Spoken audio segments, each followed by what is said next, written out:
Bonjour.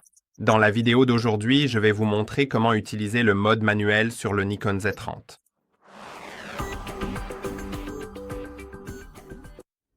Dans cette vidéo, je vais simplement expliquer comment l'activer et comment ajuster les valeurs, sans expliquer précisément, par exemple, comment vous devriez les régler pour obtenir un certain résultat.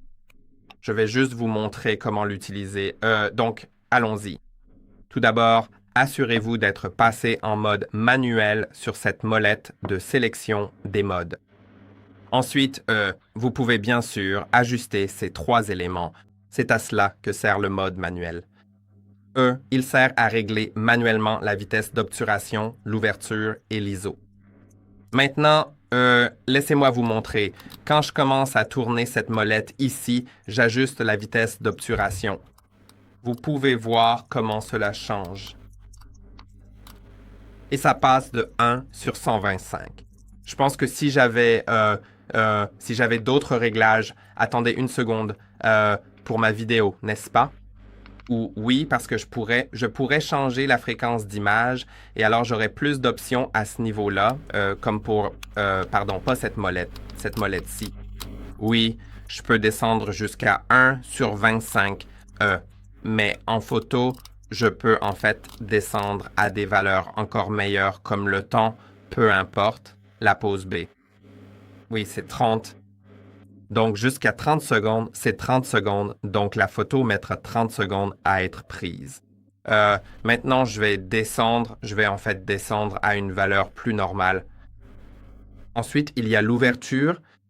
L'ouverture peut être réglée avec cette molette juste ici.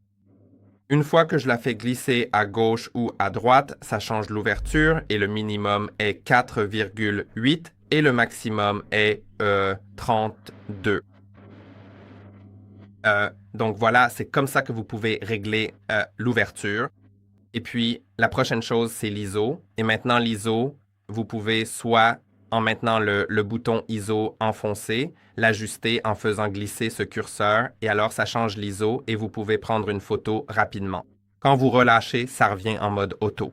Donc, si vous souhaitez passer en ISO manuel, vous devez appuyer et maintenir le bouton ISO. En faisant cela, faites un seul clic sur cette molette, juste un, à droite ou à gauche, et alors vous verrez que le mode auto disparaît. Et maintenant, quand je maintiens le bouton ISO, je peux utiliser cette molette pour régler l'ISO manuellement. Quand je veux revenir au mode auto de l'ISO, tout en maintenant le bouton ISO, je dois à nouveau simplement cliquer une fois sur l'ISO. Vous pouvez également régler l'exposition.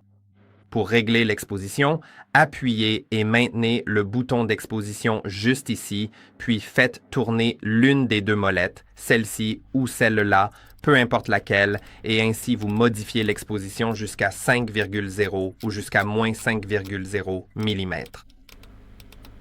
Voilà comment vous réglez l'exposition. Vous pouvez également ajuster quelques autres paramètres en cliquant sur ce bouton I et E. Cela vous permet de changer la mise au point automatique. Vous pouvez passer la mise au point automatique en commutation automatique, en autofocus simple, autofocus continu ou mise au point manuel. En mode mise au point manuel, vous pouvez utiliser cette bague pour ajuster la mise au point. Cela va afficher cette icône à l'écran, comme vous pouvez le voir, et ensuite il va faire la mise au point ou la défocaliser sur quelque chose. Comme vous pouvez le voir maintenant, je suis focalisé sur le clavier et maintenant je ne le suis plus. Voilà comment je peux ajuster la mise au point automatique. Alors,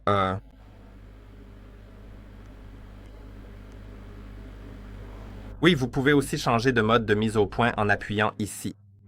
Vous pouvez utiliser la mise au point tactile, puis toucher quelque chose et il fera la mise au point sur l'élément que vous avez touché, mais je suis encore en mise au point manuelle, donc je vais le remettre en autofocus. Et maintenant, vous pouvez aussi changer la balance des blancs, bien sûr. Vous pouvez faire d'autres choses. Donc, oui, il y a pas mal de choses ici. Je pense que ce sont tous les réglages dont vous aurez probablement besoin pour ce qui concerne les bases du mode manuel. J'espère donc que cette vidéo vous a été utile. N'oubliez pas de liker et de vous abonner et je vous retrouve dans la prochaine vidéo.